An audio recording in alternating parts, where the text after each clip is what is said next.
नमस्कार दोस्तों, स्वागत है आपका फिर से मेरे चैनल नॉलेज गेन पे। और आज की शानदार वीडियो में सबसे पहले तो आप लोगों को मेरी तरफ से नया साल की बहुत बहुत शुभकामनाएं। सो गाइस, जनवरी का महीना नया साल बहुत अच्छी खबर लेकर आया है। मतलब कि बहुत ही शानदार महीना है जनवरी का आप लोगों के लिए। जो पर्सन्स आईटीआर की प्रोसेसिंग का वेट कर रहे थे ना, उनके लिए बहुत ही बड़ी खबर लेकर आया है जनवरी का महीना और नया साल। तो इस वीडियो में हम डिटेल में बात करेंगे कि इनकम टैक्स डिपार्टमेंट ने कितनी आईटीआर एक दिन में प्रोसेस कर दी है। और दूसरी बात, बहुत लोगों के माइंड में है कि कब उनका रिफंड मिलेगा, क्योंकि काफी टाइम हो गया है, अगला साल भी लग गया है और बहुत लोगों को यहाँ पे 8-8 महीने भी हो गए हैं अपनी आईटीआर को फाइल करते हुए, और बहुत लोगों ने यहाँ पे रिवाइज्ड भी करी है। ठीक है, तो इनकम टैक्स डिपार्टमेंट ने खुद बताया है कि वो आपको रिफंड कब देने वाला है, और साथ में जो अपडेट्स हैं उसके बारे में बात करेंगे, और ये भी देखेंगे कि किन किन लोगों के रिफंड आए हैं, वो भी स्क्रीनशॉट आप लोगों से शेयर करें। तो यहाँ पर आप देखोगे, यहाँ पे एक पर्सन है जो कि कह रहे हैं कि आप टेंशन मत लो, फ्रेंड सबका आएगा, 8 महीने के बाद मेरा आज आ गया और आपका भी आ जाएगा। यहाँ पे एक और पर्सन है, ये भी कह रहे हैं कि आईटीआर 1 थी, इनकी रिफंड आ गया है 18 जुलाई को वेरीफाइड। तो बहुत लोगों ने यहाँ पे क्या कहते हैं रिवाइज किया है, बहुत लोगों के रिफंड यहाँ पे आ चुकी है।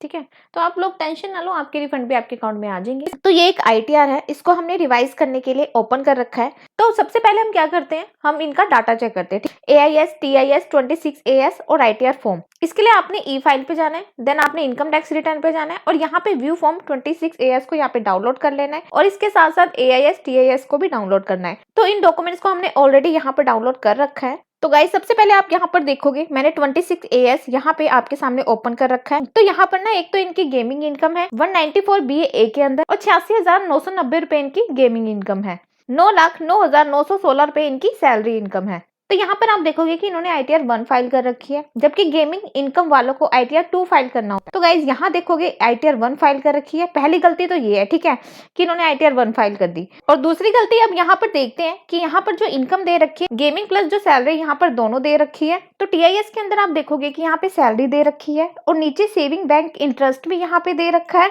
और साथ में गेमिंग इनकम भी दे रखी है। तो ये तीनों इनकम ना इनको फॉर्म के अंदर यहाँ शो करनी थी। तो इन्होंने अपनी आईटीआर फाइल कर रखी थी 6,47,030 रुपए जो थी इनकी टोटल इनकम थी। 60,929 रुपए यहाँ पर इनका टीडीएस का रिफंड इतना बन रहा था, तो ये चेक करेंगे साथ में। और क्या 60,929 रुपए इनका जो टीडीएस का रिफंड है, एक्चुअल में क्या इनका टीडीएस का रिफंड इतना ही बन रहा था, ये चेक करेंगे। साथ में बात करेंगे कि इन्होंने क्या गलती कर रखी है अपनी आईटीआर में, और अगर आपने भी ऐसी गलती कर रखी है ना, तो आप उसको भी रिवाइज कर दे, अदरवाइज डिपार्टमेंट आपको यहाँ पे नोटिस जारी करेगा और आपकी आईटीआर यहाँ प्रोसेस नहीं होगी।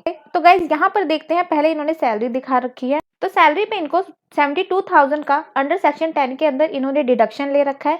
चलो ये भी ठीक है। इसके बाद इनको 75,000 का जो स्टैंडर्ड डिडक्शन है इनको यहाँ पे मिल रहा है। ठीक है, 60,62,916 रुपए इनका यहाँ तक इनकम हो रही है। और इनकम फ्रॉम अदर सोर्सेज के अंदर इन्होंने केवल 1422 रुपए दिखा रखा, जबकि टीआईएस के अंदर आप देखोगे 394 रुपए तो यहाँ पर इनके इंटरेस्ट के है, और गाइज इनकी गेमिंग की इनकम भी। और जो गेमिंग इनकम है ना, इन्होंने कहीं नहीं दिखाई। हालांकि पहले तो इन्होंने आईटीआर 1 फाइल कर रखा है, जो कि गलत है, आईटीआर 2 फाइल होनी थी। साथ में जो गेमिंग की इनकम है ना इनकी 86,991 रुपए, ये इन्होंने आईटीआर फॉर्म में, पूरे फॉर्म में इन्होंने कहीं भी नहीं दिखाई है। हमने यहाँ पे इनका जो पूरा फॉर्म है यहाँ पे चेक कर लिया, इन्होंने कहीं भी गेमिंग की जो इनकम है नहीं दिखा रखी है। इसके अलावा जो इंटरेस्ट फ्रॉम इनका सेविंग अकाउंट का बन रहा है वो यहाँ पे आ गया है, और साथ में interest from income tax refund का जो इंटरेस्ट बन रहा है वो यहाँ पर आपको शो हो रहा है। इसके बाद हम नीचे गए तो 7,64,338 रुपए इनकी यहाँ पर इनकम आ गई। इसके बाद आप नीचे जाओगे तो इन्होंने क्या है, 80CC-D2 के अंतर्गत 1.5 लाख की जो एग्जम्पशन लिमिट है 1,17,308 की तो वो ले रखी है। और इनकी जो इनकम बन रही है ना, 6,47,030 रुपए यहाँ पे इनकी इनकम बन रही है, जो कि आईटीआर के अंदर इन्होंने शो कर रखी है। तो कहीं भी इन्होंने जो गेमिंग की इनकम है ना, वो कहीं भी इन्होंने शो नहीं कर रखी है। इसलिए इनकी जो आईटीआर है 30 जून 2025 से अभी तक भी यहाँ पे प्रोसेस नहीं हुई है। तो ऐसे कई लोग हैं जिनका कि मेरे को मेल और मैसेज आया है कि भाई हमें भी नोटिस वगैरह आए हैं।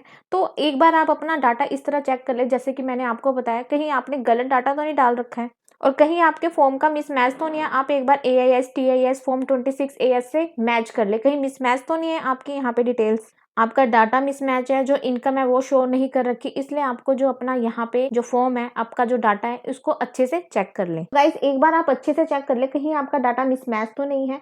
इसलिए हमने इनकी आईटीआर को चेक करा, इन्होंने गेमिंग की इनकम नहीं डाल रखी, तो हमने यहाँ पे इनकी आईटीआर को यहाँ पे रिवाइज कर लिया। तो आप भी अपनी आईटीआर को अच्छे से चेक कर ले, क्योंकि 2 ही दिन बाकी है, उसके बाद जो है आपको पेनल्टी देनी पड़ेगी। और एक चीज और, मुझे ना बहुत लोगों के कमेंट्स आ रहे थे कि मैम मुझे ना मेल आया ना मैसेज आया, तो मैं क्या करूँ। तो उनको मैं एक यही राय दूंगी कि एक बार आप अपना TIS AIS फॉर्म 26 AS को अच्छे से यहाँ पे चेक कर ले। अगर आपको लगता है कहीं पे भी जो आपका डाटा है मिसमैच है, तो वहाँ पे आप अपनी ITR रिवाइज करें, नहीं तो उसको वैसे ही रहने दें। तो गाइज मैंने आपको बताया कि अगर आपकी ITR में कुछ मिसमैच है तो उसको आप रिवाइज कर ले। तो मिलते हैं कल फिर इसी वीडियो के साथ, अभी के लिए इतना ही।